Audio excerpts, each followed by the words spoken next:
మెట్ PS పరిధిలో Koheda service రోడ్లో bike పై వెళ్తున్న యువతి స్పందన, యువకుడు సాయిని వేగంగా స్కోడా కార్ ఢీకొట్టి వెళ్లిపోయింది. ఇక యువతి అక్కడికక్కడే మృతి చెందగా యువకుడికి తీవ్ర గాయాలయ్యాయి.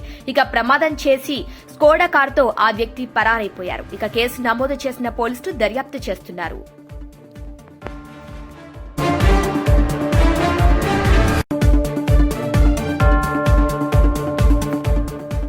అబ్దుల్లాపూర్ మెట్ పిఎస్ పరిధిలో కోహెడా సర్వీస్ రోడ్లో బైక్ పై వెళ్తున్న యువతి స్పందన, యువకుడు సాయిని వేగంగా స్కోడా కార్ ఢీకొట్టి వెళ్లిపోయింది. ఇక యువతి అక్కడికక్కడే మృతి చెందగా యువకుడికి తీవ్ర గాయాలయ్యాయి. ఇక ప్రమాదం చేసి స్కోడా కారుతో ఆ వ్యక్తి పరారైపోయారు. ఇక కేసు నమోదు చేసిన పోలీసులు దర్యాప్తు చేస్తున్నారు.